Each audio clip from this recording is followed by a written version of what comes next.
WHO world health organisation ஒரு முக்கியமான அதிர்ச்சிகரமான அறிக்கையை இன்றைக்கு வெளியிட்டிருக்கிறது. அந்த அறிக்கையில் அவங்க சொல்லியிருக்கக்கூடிய தகவல் என்னன்னா, சராசரியாக காசாவிற்குள் ஒரு நாளைக்கு 90 பேர் கொல்லப்படுகிறார்கள் என்பதுதான் அந்த அதிர்ச்சிகரமான அறிவிப்பாக இருக்கிறது. இரத்த தானம் செய்யப்பட்டு இரத்தத்தை பாதுகாப்பாக காசாவுக்குள் கொண்டு போய் கொடுக்க முடிந்த ஜோர்தானால் காசா அப்பாவிகளுக்கு ஏன் மருந்தை கொடுக்க முடியவில்லை? காசா அப்பாவிகளுக்கு ஏன் உணவை கொடுக்க முடியவில்லை? இன்றைக்கு வெளியாகி இருக்கக்கூடிய காசாவினுடைய சமாதான நடவடிக்கைகள் தொடர்பான மிக முக்கியமான சில செய்திகள் வெளியாகி இருக்கிறது. குறிப்பாக சவுதி அரேபியாவினுடைய ஒரு அறிவிப்பு இன்றைக்கு அதிரடியாக வெளியாகி இருக்கிறது. அந்த அறிவிப்பு ஒரு மனதுக்கு இதமான ஒரு அறிவிப்பு தான். காரணம் என்னன்னா, இந்த சமாதான உடன்படிக்கை என்ன என்று பார்த்தீங்கன்னா, பெரும்பாலும் திங்கட்கிழமைக்கு முன்னால் அல்லது திங்கட்கிழமை அமெரிக்க அதிபர் டொனால்ட் ட்ரம்ப் காசாவில் ஒரு சீஸ்ஃபயர் என்கிற ஒரு செய்தி அறிவிப்பதற்கான வாய்ப்பு இருக்கிறது.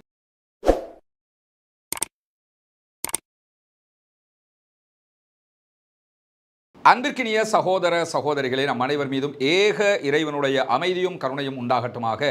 அஸ்ஸலாமு அலைக்கும் வரஹ்மத்துல்லாஹி வபரகாத்து. தொடர்ச்சியாக அக்டோபர் 7, 2023 ஆண்டு முதலாக இஸ்ரேலிய ஆக்கிரமிப்பு இராணுவம் காசா மீது தாக்குதல்களை நடத்தி வருகிறது. தரைப்படை, வான்படை, கடற்படை மூலம் 3 விதமான தாக்குதல்களையும் அவர்கள் தொடர்ந்து நடத்தி வருகிறார். அதே நேரம் வெஸ்ட் பேங்க், மேற்கு கரை பகுதிகளிலையும் தொடர்ந்தும் அவர்கள் தாக்குதல்களை நடத்தி வருகிறார்கள். இப்படி நடத்தப்படக்கூடிய தாக்குதல்கள் 637வது நாளாகவும் இன்றைக்கும் தொடர்ந்து வரக்கூடிய நிலையில் WHO வேர்ல்டு ஹெல்த் ஆர்கனைசேஷன் ஒரு முக்கியமான அதிர்ச்சிகரமான அறிக்கையை இன்றைக்கு வெளியிட்டிருக்கிறது. அந்த அறிக்கையில் அவங்க சொல்லியிருக்கக்கூடிய தகவல் என்னன்னா, சராசரியாக காசாவிற்குள் ஒரு நாளைக்கு 90 பேர் கொல்லப்படுகிறார்கள் என்பதுதான் அந்த அதிர்ச்சிகரமான அறிவிப்பாக இருக்கிறது. ஒரு நாளைக்கு அநியாயமாக ஒருவர் கொல்லப்படுவதை கூட யாரும் ஏற்றுக்கொள்ள முடியாது. மனித நேயம் மிக்க மனிதர்களை நேசிக்கக்கூடிய யாரும் ஒப்புக்கொள்ள முடியாத ஒரு செய்தியாக அது அமையும். ஆனால் ஒரு நாளைக்கு சராசரியாக 90 பேர் காசாவுக்குள் கொல்லப்படுகிறார்கள். 200க்கும் மேற்பட்டவர்கள் சராசரியாக படுகாயம் அடைகிறார்கள் என்கிறது WHO.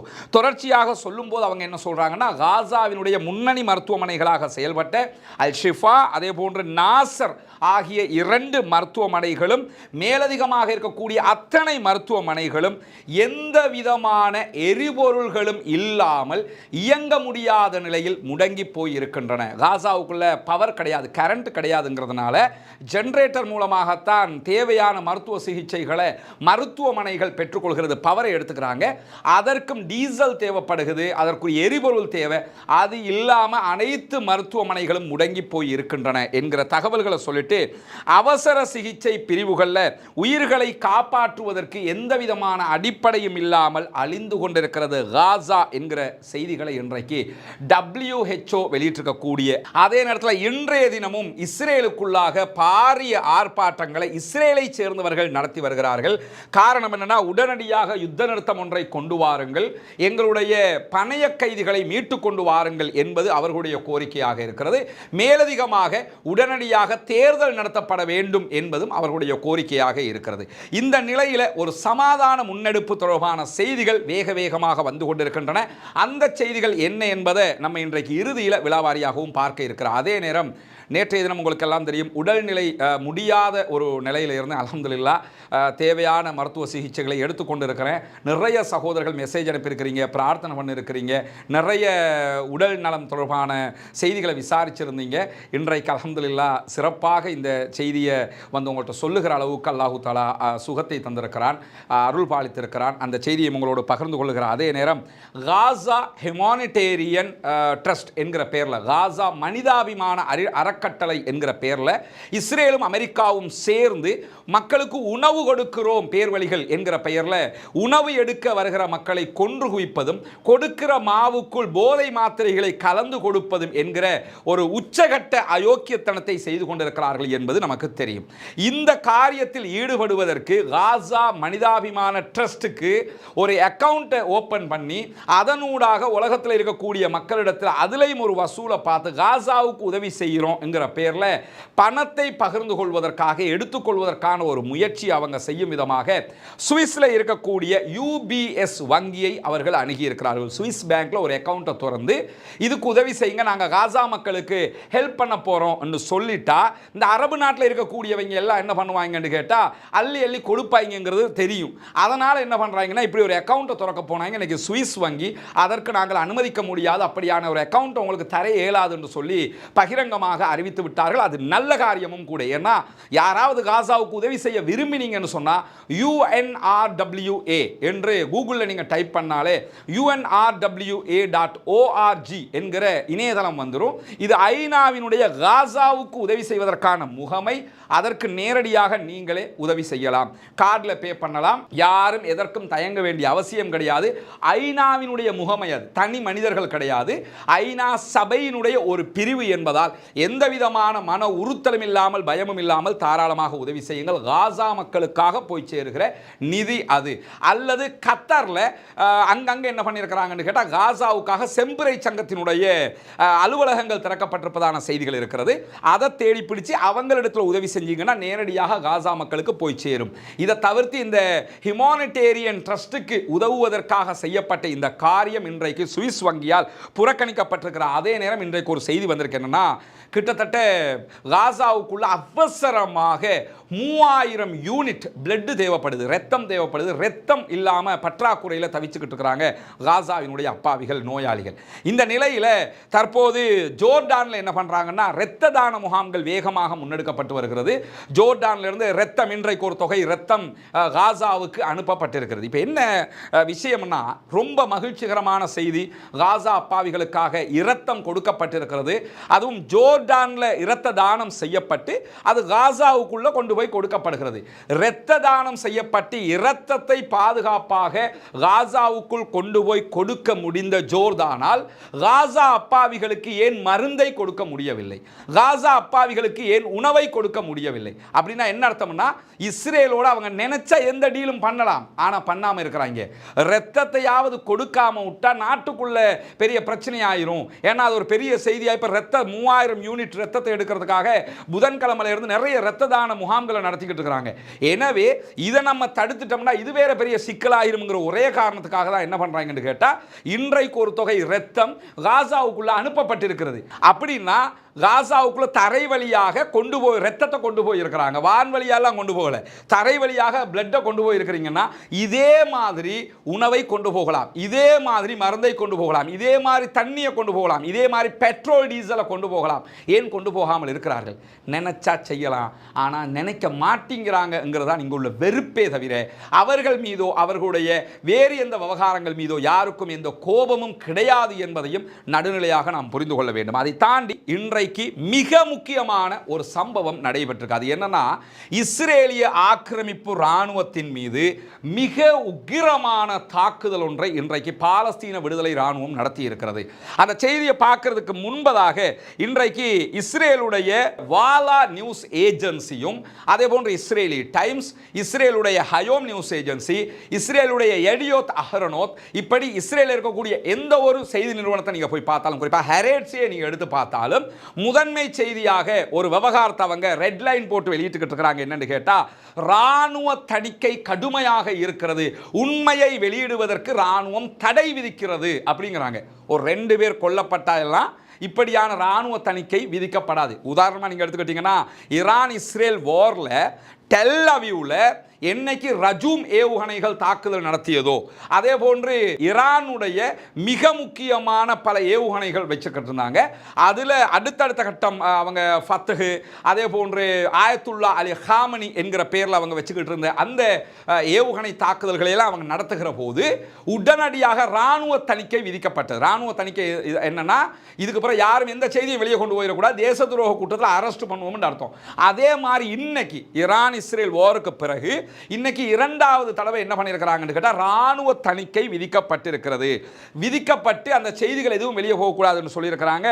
அல் ஜசீரா வெளியிட்டிருக்கக்கூடிய அறிக்கையில் என்ன சொல்றாங்கன்னு கேட்டால், இன்றைக்கு மூன்றாவது தடவையும் இஸ்ரேலிய ஆக்கிரமிப்பு ராணுவத்தினுடைய ஹெலிகாப்டர்கள் கான் யூனிஸில் வந்து இறங்கி கொண்டிருக்கிறது என்கிற செய்திகளை சொல்லிக் கொண்டிருக்கிறாங்க. குறிப்பாக நீங்கள் பார்த்தீங்கன்னா இன்றைக்கு கான் யூனிஸில் இஸ்ரேலுடைய டேங்கர்கள், அதாவது மெர்காவா டேங்குகள் மேலே அட்டாக் நடந்திருக்கிறது.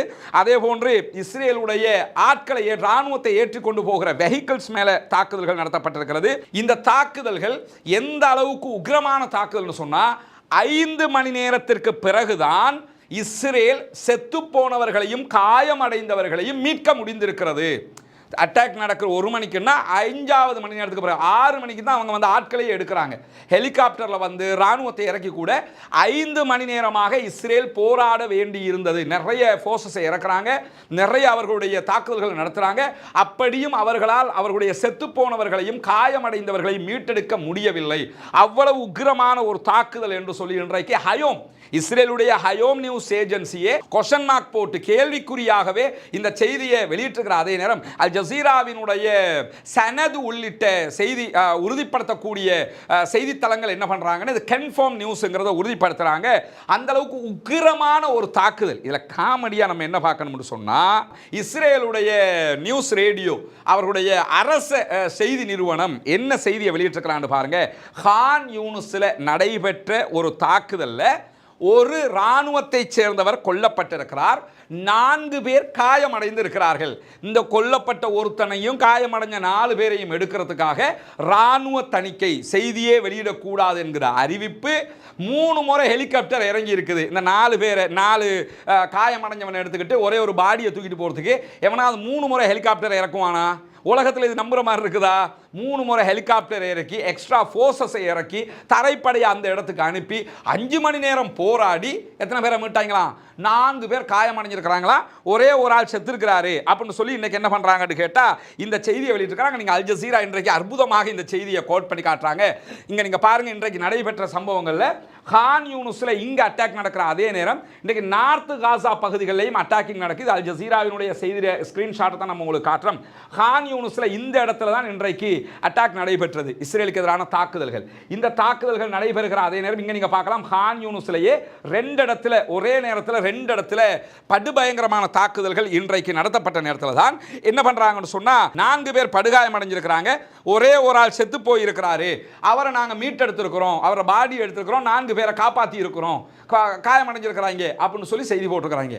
இது பச்சை பொய்யான செய்தி என்பதை இன்றைக்கு அல் ஜசீரா அழகா வெளியே கொண்டு வந்திருக்கிறாங்க.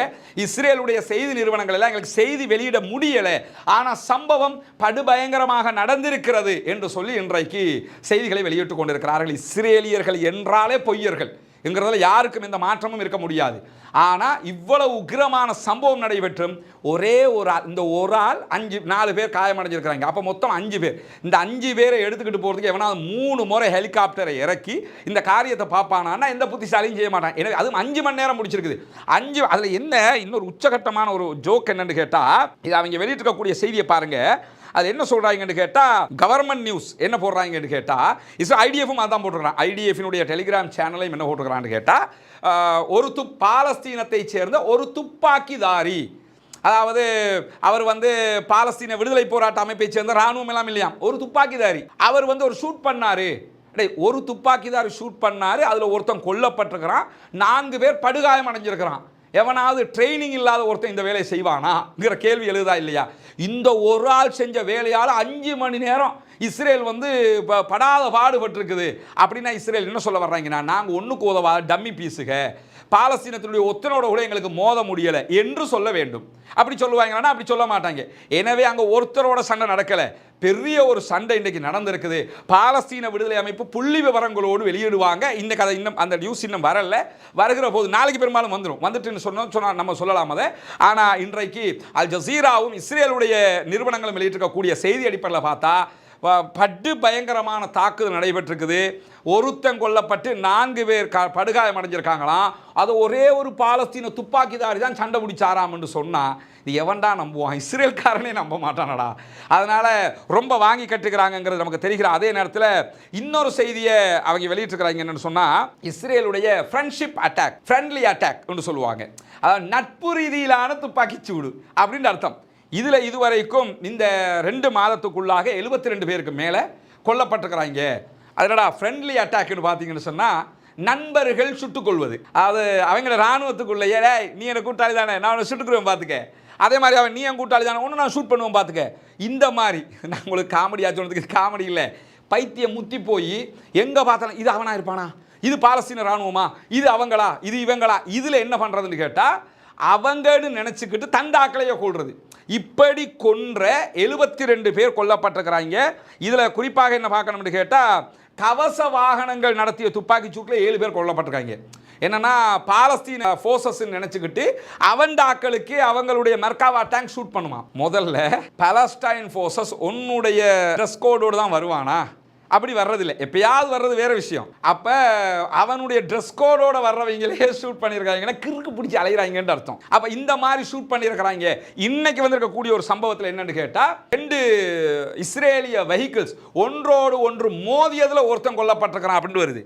அதனால் அவ்வளோ டிராஃபிக் ஜாமாவாக இருக்குது காசாவுக்குள்ளே ஒன்றோடு ஒன்று மோதுகிற அளவுக்கு. அப்போ இதெல்லாம் என்ன அர்த்தம்னு கேட்டால் உள்ளவியல் ரீதியாக பைத்தியம் பிடித்து முத்தி அலைந்து கொண்டிருக்கிறார்கள். அவர்களுடைய நிலை இப்படித்தான் ஆகும் இன்ஷா அல்லாஹ். அந்த மக்களுக்கு செய்கிற அநியாயத்திற்கு அவர்கள் இப்படி அலைக்கழிக்கப்படுவார்கள் என்பதையும் நாம் புரிந்து கொள்ளுகிற அதே நேரத்தில் இன்றைக்கு வெளியாகி இருக்கக்கூடிய காசாவினுடைய சமாதான நடவடிக்கைகள் தொடர்பான மிக முக்கியமான சில செய்திகள் வெளியாகி இருக்கிறது. குறிப்பாக சவுதி அரேபியாவினுடைய ஒரு அறிவிப்பு இன்றைக்கு அதிரடியாக வெளியாகி இருக்கிறது.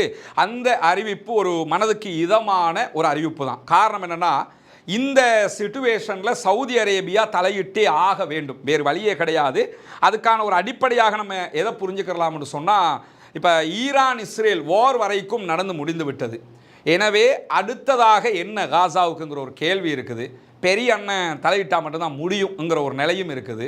எனவே காசா விவகாரத்தில் சவுதி அரேபியா வாய் மூடி கொண்டிருந்தால் அது வரலாற்று சாபமாக மாறிவிடும். சவுதி அரேபியாவினுடைய ஆட்சியாளர்கள் பெரும் குற்றவாளிகளாக அவர்கள் மற்றவர்களுடைய துஆவுக்கு பதிலாக சாபத்தை பெற்றுக்கொள்ளுகிற பதுவாவை பெற்றுக்கொள்ளுகிற ஒரு நிலையும் உருவாக்கும். ஏன்னா அத்தனை பேர் கொல்லப்பட்டு கொண்டிருக்கும் போது நீங்கள் பார்த்துக்கிட்டு இருக்கலாமாங்கிற கேள்வி இருக்குது. எனவே இன்றைக்கு சவுதி அரேபியாவினுடைய வெளிவிவகார அமைச்சு ஒரு அறிவித்தலை விடுத்திருக்கிறது. மனதுக்கு ஒரு இதமான அறிவிப்பாக அது இருக்கிறது. அதில் அந்த அறிவிப்பில் கடைசி வரியை முதல்ல சொல்லிட்டு மற்றதெல்லாம் நான் பிறகு சொல்கிறேன். அதில் கடைசி வரி எப்படி இருக்குன்னு கேட்டால் 1967 ஆண்டுகளுக்கு முந்தைய பாலஸ்தீன நிலத்தை கொண்ட பாலஸ்தீன அரசாங்கம் உருவாக்கப்படாத வரை இஸ்ரேலுடனான தூதரக உறவுகளோ இஸ்ரேலை அங்கீகரிப்பதோ சவுதி அரேபிய மட்டத்தில் நடைபெறாது. இதைத்தான் முழு உலகமும் மனிதாபிமானம் மிக்க அத்தனை பேரும் எதிர்பார்த்து கொண்டிருக்கிறார்கள். ஒரு பயம் எப்பயுமே திக்கு திக்குன்னு கிடக்குது. என்னன்னா திடீர்னு இவங்க ட்ரம்ப் சொன்னா அவன் சொன்னா இவன் சொன்னாண்டு இஸ்ரேலை தனிநாடுன்னு அங்கீகரிச்சிருவாங்களோங்கிற மாதிரி ஒரு பயம் இருக்குது. ஆனால் அது நடக்கவே நடக்காது. 1967களுக்கு பல முறை சவுதி சொல்லிட்டாங்க. ஆனால் திரும்ப திரும்ப சொன்னா தான் அது மனதுக்கு இதமாக இருக்கிறது. 1967களுக்கு முந்தைய பாலஸ்தீன நிலப்பரப்பை கொண்ட ஒரு தனி நாடு உருவாக்கப்படாத வரைக்கும் நாங்கள் இஸ்ரேலை தனி நாடாக அங்கீகரிக்க மாட்டோம் என்று சொல்லியிருக்கிறார்கள். அதற்கு முன்பதாக அவங்க வெளியிட்டிருக்கக்கூடிய அந்த அறிவிப்பை நீங்கள் முழுசாக பார்த்தீங்கன்னு சொன்னால், காசாவில் யுத்தம் நிறுத்தப்பட வேண்டும், அந்த பகுதிகளில் நிலவக்கூடிய பயங்கரமான நிலை முடிவுக்கு கொண்டு வரப்படுவது தான் முதன்மை நோக்கம். அது எல்லோருக்கும் தெரிகிற முதன்மை நோக்கம் தான். முதல்ல யுத்தத்தை நிறுத்து, மக்களை கொல்றதை நிறுத்து, அதை சொல்லியிருக்கிறாங்க.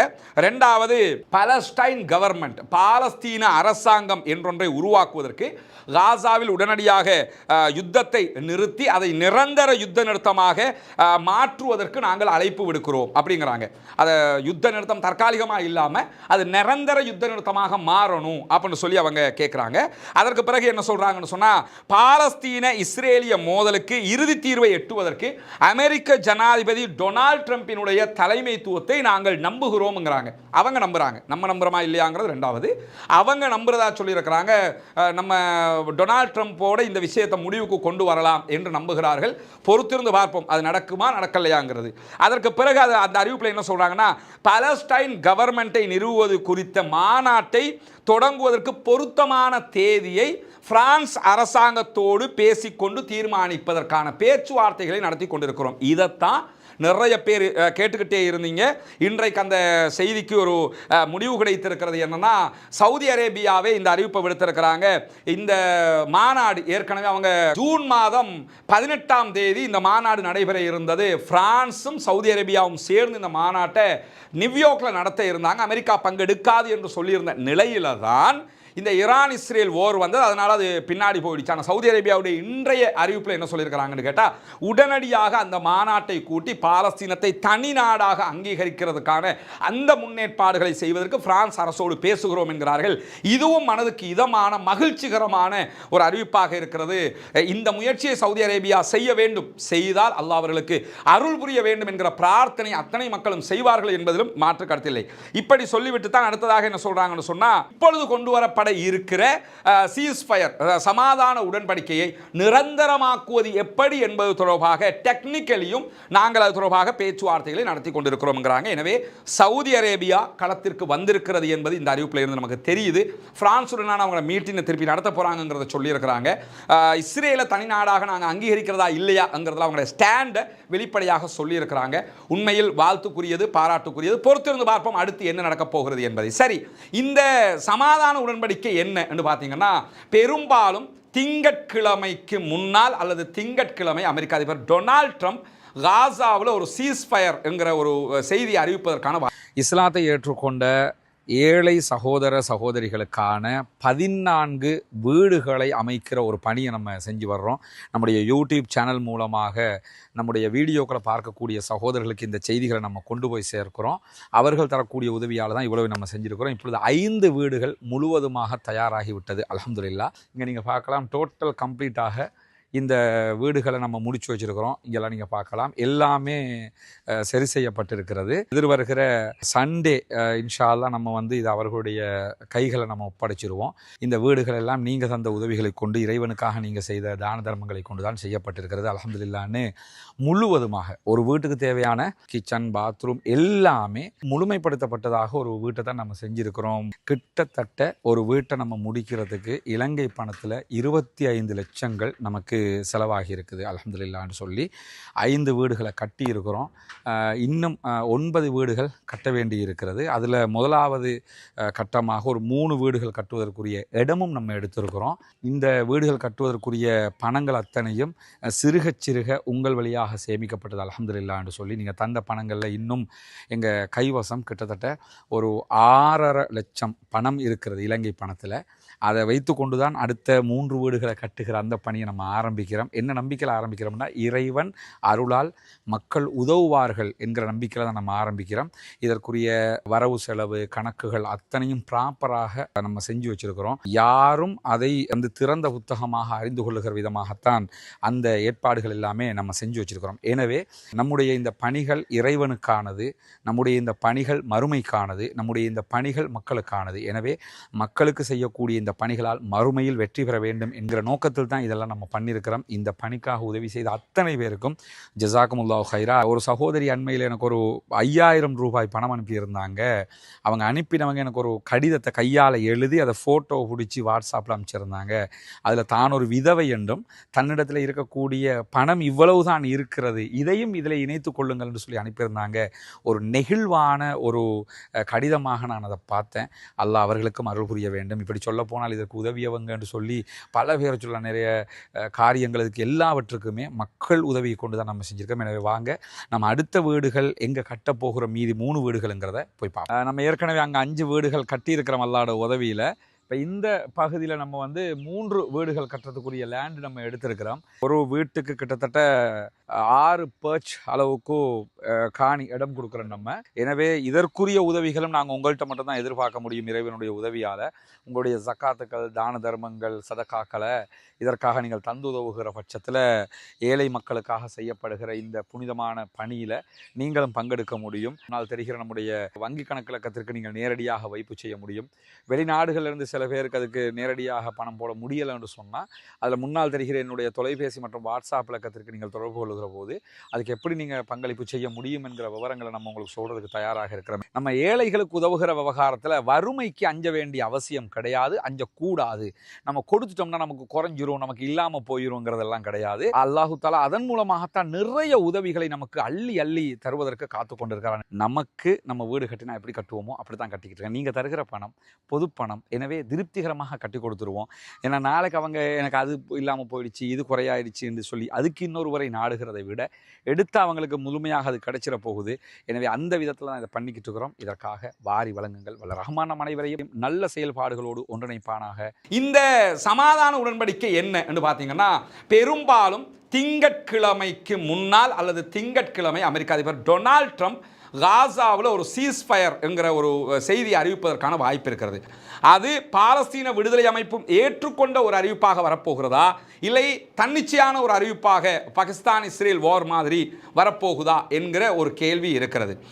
என்ன கேட்டால், பெரும்பாலும் பாலஸ்தீன விடுதலை இராணுவமும் ஒப்புக்கொண்ட ஒரு தீர்வாக வருவதற்கு வாய்ப்பு இருக்கிறது. என்னன்னா, அவங்களுக்கும் ஒரு குறைந்தபட்ச 2 மாத ஒரு இடைவெளி தேவை என்கிறதுல அவங்களும் தெளிவாக இருக்கிறது, புரிகிறது.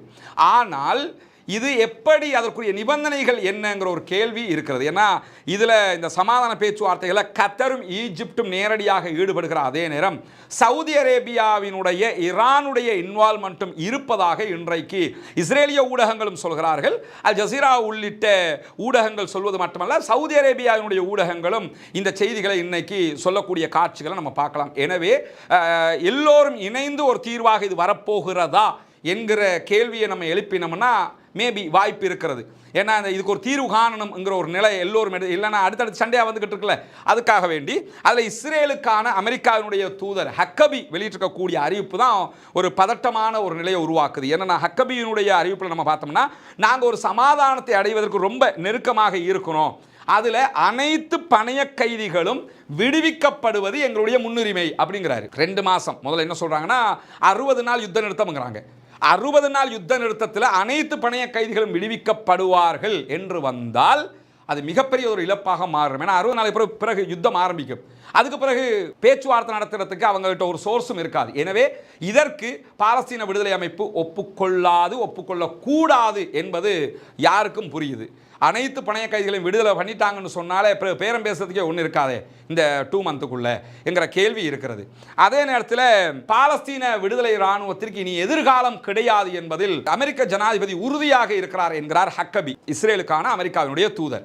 இந்த வார்த்தை தான் ஒரு பெரிய கொஸ்டின் மார்க் உண்டாக்குது. 2 மாதம் போர் நிறுத்தம், இதுக்குள்ள எல்லா பணைய கைதிகளையும் விடுதலை பண்ணிட்டாங்கனாலே கேஸ் ஓவரா போயிருமே அப்படிங்கிற மாதிரி இருக்குது. ஆனால் இதுவரைக்கும் பாலஸ்தீன விடுதலை அமைப்பு இதற்கு பதில் சொல்லாத அதே நேரத்தில் இன்றைக்கு அமெரிக்கா தொடர்பான நிலைப்பாட்டை ட்ரம்ப் வெளியிட்டிருக்கிறாரு. அதில் ட்ரம்ப்கிட்ட கேட்குறாங்க, பாலஸ்தீன விடுதலை அமைப்பு என்ன சொல்கிறாங்கன்னு கேட்கும்போது இதுவரைக்கும் அவங்க எந்த பதிலையும் சொல்லலாம், ஆனால் அவங்க மற்ற இயக்கங்களோட பேசி கொண்டிருக்கிறதாக தகவல் வந்திருக்குது அப்படிங்கிறாங்க.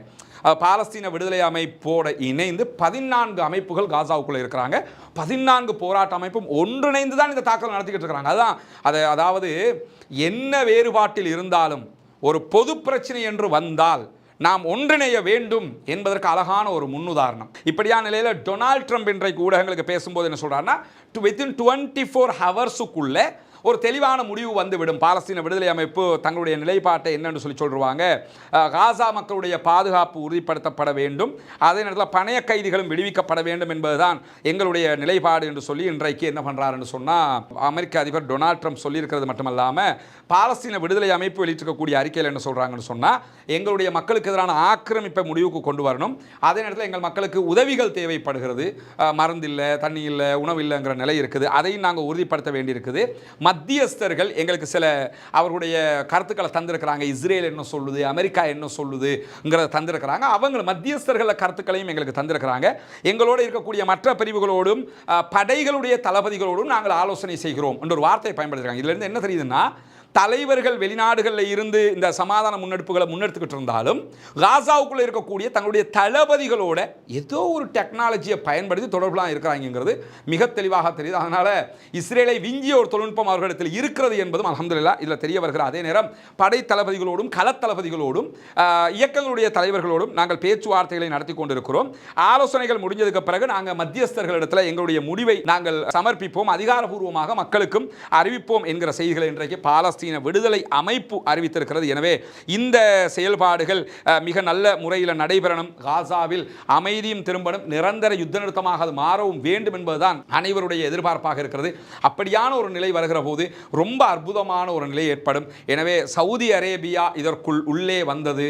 ஆல்ரெடி ஈரான் இருக்கிறாங்க, ஆனால் சவுதியோடு இணைஞ்சு இப்போ செயல்படுவதற்கான ஒரு நிலைப்பாட்டை முன்மொழிந்து உள்ளே வந்திருக்கிறதுங்கிறதெல்லாம் ரொம்ப பாராட்டுக்குரிய. இதைத்தான் உலக முஸ்லீம்கள் மட்டுமல்ல, மனிதநேயத்தை நேசிக்கக்கூடிய அத்தனை பேரும் இதைத்தான் எதிர்பார்க்கிறாங்க. மத்திய கிழக்கில் அமைதி திரும்ப வேண்டும், உலகம் முழுவதும் அமைதி திரும்ப வேண்டும், தீவிரவாதம் பயங்கரவாதம் இல்லாதொழிக்கப்பட வேண்டும், இஸ்ரேலிய ஆக்கிரமிப்பு ராணுவத்தினுடைய அடாவடிகள் மொத்தமாக இல்லாதொழிக்கப்பட வேண்டும் என்பது அனைவருடைய எதிர்பார்ப்பு, ஆசை, அவா பிரார்த்தனையாக இருக்கிறது. பாலஸ்தீனம் வெற்றி பெற வேண்டும், பாலஸ்தீனம் சுதந்திரம் அடைய வேண்டும், பாலஸ்தீன மக்களும் நம்மை போன்று நிம்மதியானவர்களாக மாற வேண்டும், வாழ வேண்டும் என்கிற உயரிய பிரார்த்தனைகளோடு பாலஸ்தீன அப்பாவிகளுக்காக பிரார்த்திக்கிற அதே நேரம் இஸ்ரேலிய ஆக்கிரமிப்பு ராணுவத்திற்காக தொடர்ந்தும் குனூத்துன் நாசிலாவை ஓத மறந்து விடாதீர்கள் நண்பர்களே, தாய்மார்களே, உறவுகளே என்கிற கோரிக்கையோடு ஜனநாயக ரீதியாக எப்பொழுதும் நீதிக்காக குரல் எழுப்புவோமாக, பாலஸ்தீன மண்ணுக்காக குரல் எழுப்புவோமாக. வாஹிர் தஅவானா அல்ஹம்துலில்லாஹி ரப்பில் ஆலமீன்.